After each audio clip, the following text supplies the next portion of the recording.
guys all think? And will you help me bring back onto the stage Mr. Taika Waititi and Stephen Martin?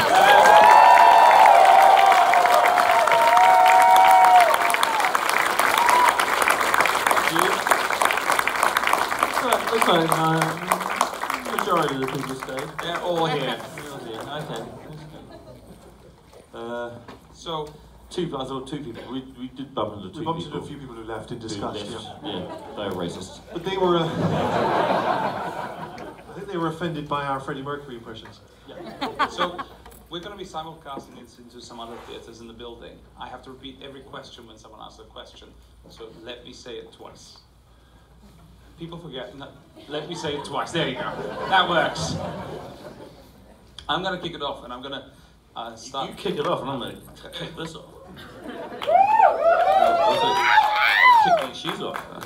They're too tight. I'll take your jacket. So I'm going to give it back. Okay. But there's all the stuff back. Come on. Keep the trousers on. Remember what happened in Toronto. Maybe in an hour's time. I know this film is a passion project, and you spent a long time trying to bring it to the screen. And I know part of it is because of your background, that you have a very colourful family. So could you talk a little bit about how much of a personal project it is? Sure.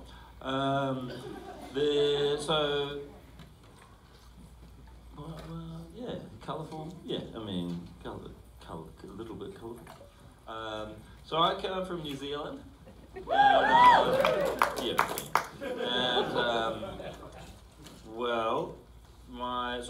my father's side, Māori, which is the indigenous peoples of the ground kingdom of New Zealand, and my mother's side, they're Russian Jews who escaped the pogroms in the early 1900s and ended up, of all places, in New Zealand. And so, growing up, I had a very sort of mixed cultural experience, and two cultures who are both very heavily oppressed, but also great senses of humour. And so I think I try to bring a lot of that into just the style that I've always used in my films, and that kind of sort of the outlook on life to my films, and just really I love films that are set in quite dark environments, but finding more finding the light in those dark places. One of the things I was really curious about was your inspiration. So I see a lot of Mel Brooks in there, not just producers, but also To Be or Not to Be. So I see a little bit of Ernst Lubitsch, and I see some vaudeville, especially that Heil Hitler shtick is just fabulous. So can you talk a little bit about how any of that influenced when you were making, or at least staging scenes and set pieces? I've got a really big confession to make to all of you guys. I haven't seen this film. That's fair. I know, no, just turned off. I haven't actually seen that film, but I've seen Great Dictator, and I've seen a lot of films that didn't necessarily have Hitler in them. But Strangelove, I think you can probably see is it's been an influence on this. And I think just comedies where we poke fun at dictators and at people in power, and try and do it in a smart way, as opposed to let's smoke a bong and talk about stuff in a movie. It's not my style, but I want it to be more kind of more of a discussion. I'm not good at this. I think you're doing fine. I'll ask a question to Stephen. Sorry. This has gone terribly. Oh, so there are chairs then? We don't have to stand up. There are, but they're broken. They're very Austin directed chairs. That's how you work the camera when you make movies over in Austin. I'll let Richard Linklater know. Who?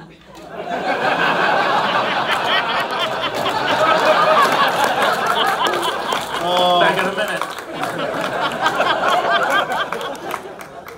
I wouldn't like to be Linklater about now. No, in your face, Linklater. Stephen, can we Yes, talk a go little on, bit another about question, yes. Yeah, how you got involved in the project? Because you play a very, interesting character. Yes. He's both, a source of fear, but also someone who's quite laughable in his fanaticism. And how did you get involved? How did you approach the character? Yes, Stephen. Well, thanks for asking. I have been a fan of Taika's, but had never met him. And someone said, Taika needs someone to play a Nazi, and they want you to do it. And I thought, finally, the call has come, because I've long thought that I would be a shoo-in for a kind of Gestapo officer, being tall and the whitest man alive. Unlike him, I have no colourful background. I don't think my relatives have even left our neighbourhood. So I just thought it was just so exciting, the idea of kind of Taika, me playing a Gestapo officer, and unlike Taika, I had seen a lot of the films you mentioned, those Lubitsch films and the other stuff. Yeah, I've watched movies. I don't like watching other people's films. I'm an auteur, so I don't want to be influenced by this shit. And so I thought if one shoe back on. I thought it very much tapped into that long history that you'd said, and I thought I'd like to be a piece of this, and here I am. And does that answer a question? Not really. Yeah, I think we've answered any of your questions, and you haven't. And you also haven't answered the question twice, as you said you were going to. Well, I'm talking into the mic, so it only needs to be said when it's being said into the mic. I don't understand these rules. You specifically said I have to ask the thing twice. When the audience member asks a question, the audience. I have to repeat it. I get it. If you're sure, I'm going to let him ask a question. Well, we've done great so far. Okay, Yours, great. so Any let's see how this questions goes. from the room? Let's start there. Well, hang on a minute, there's so many of them. So many hands went up. One.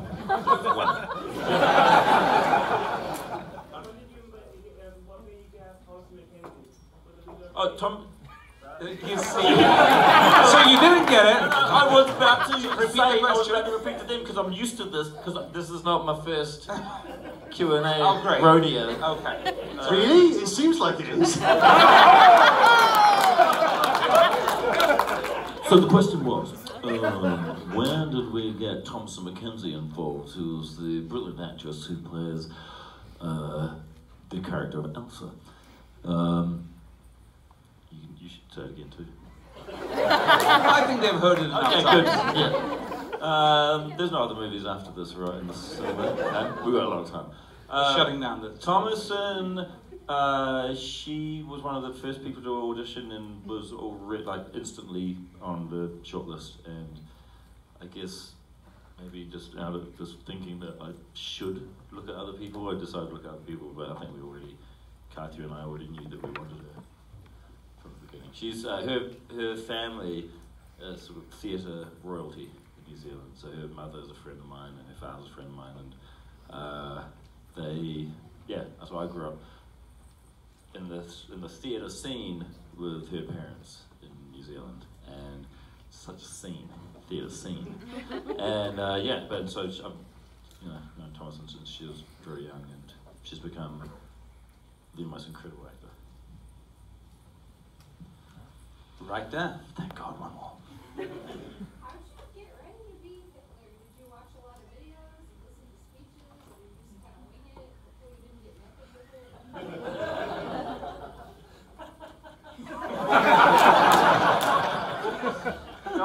I'll take this one. Yeah. About the world, I wanted this version of Hitler to be exactly the same. He had to know nothing. He had to be an idiot, more of an idiot than he was, and I wanted to have that sort of 10-year-old quality. And I just didn't. Also, I'm not comfortable got like the idea of going method. I mean, also wrong guy to go method with.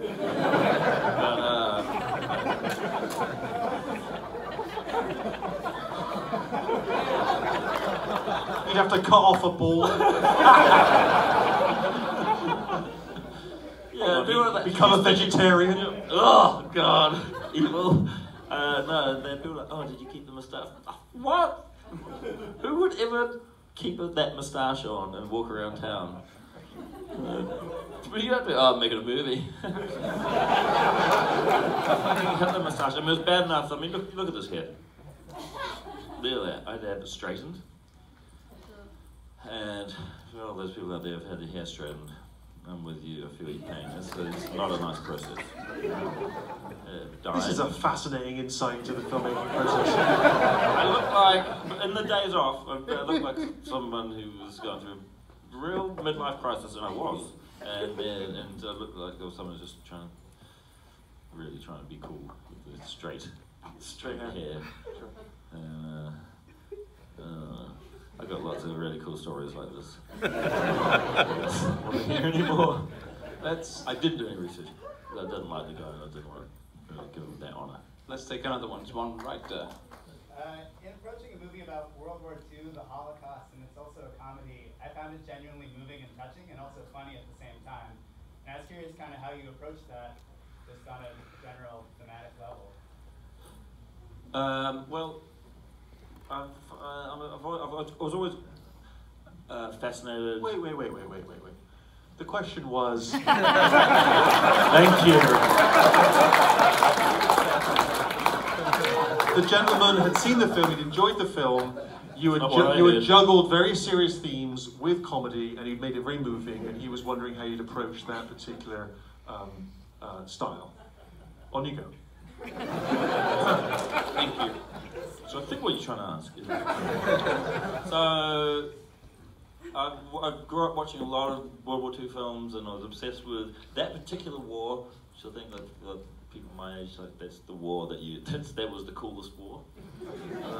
But the lines were very clear between good and bad, and I've always have had this infatuation with it, and so watching all these movies throughout the years that dealt with this thing, they were very, very dramatic movies, and there weren't very many.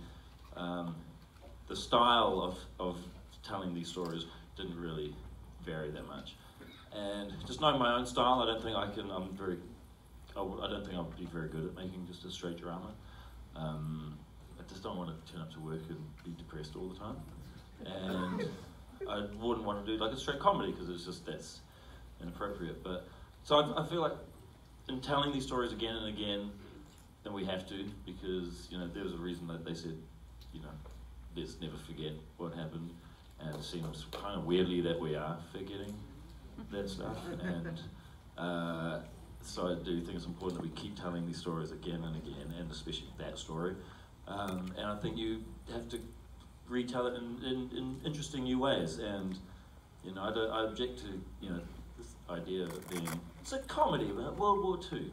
It's not. It's a story about World War II with some jokes, and I think if that's an access point for audiences and also for younger audiences to be pulled into the story and to start this dialogue and to understand what happened, then so be it. We have to keep finding new and inventive ways of keeping the story going.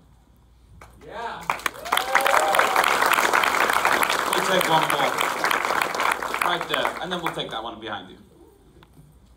Can you tell us a little bit about working with such young actors and getting the incredible performances that you got out of those actors? Can you tell us a bit about working with those young actors and how you got such incredible performances from them? Yeah, kids, the worst. There's a reason they have that saying about kids and animals, because they're the same.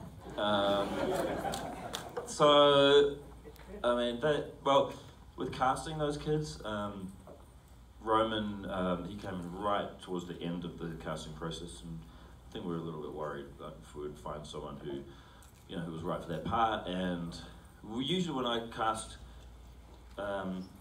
children in my film, I just look for someone who resembles as close as possible the character that I've written. Or if I find someone I love, then I'll change the character to suit the person I've cast. I don't want to ever ask a kid to pretend to be someone else, because it's too much. And it's, you know, when you look at adult grown-up actors, they kind of overcomplicate things a lot. You know, oh no, I'm going to put on this funny accent, and that's acting. I'm going to put on these funny teeth, and that's acting.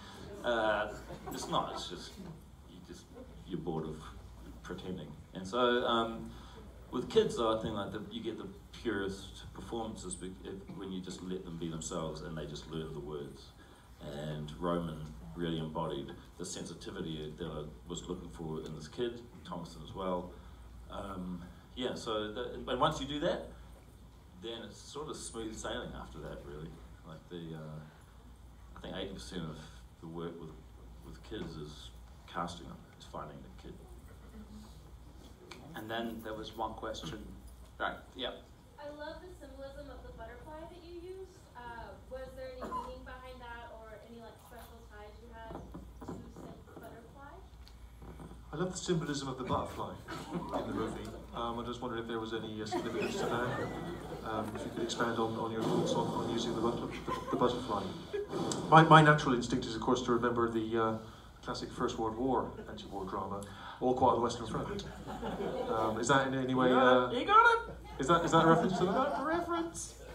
That is the reference. That is the reference. All Quiet on the Western Front, which is one of the first, if not the first, anti-war film. Absolutely.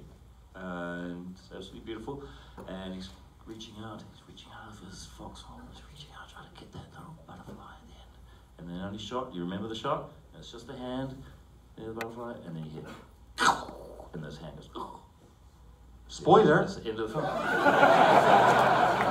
That film only came out in 1931. People haven't understood it yet. Spoiler alert! The Germans lost that one too. Yeah, so that is the significance of that. Also, butterflies are lovely, aren't they? So before we end, I saw that Jojo gave t-shirts to everyone, and I was wondering if you guys would put them on so Taika can get a picture with you guys. But also, we have a Mondo poster that is exclusive. It's coming out behind me in 30 seconds while you put your t-shirts on. Ah, there we go. It's going to be available outside. My favorite poster right there makers in the world. Yes.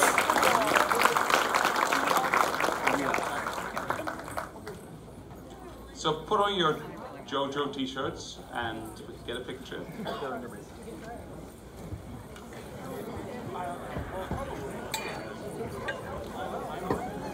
All right, we're going to do a photo, you guys. That's cheating. We're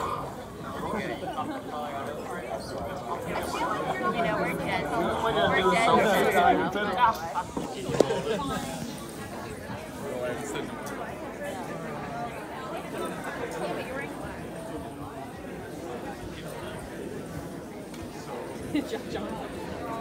You're almost all in there. I don't believe you!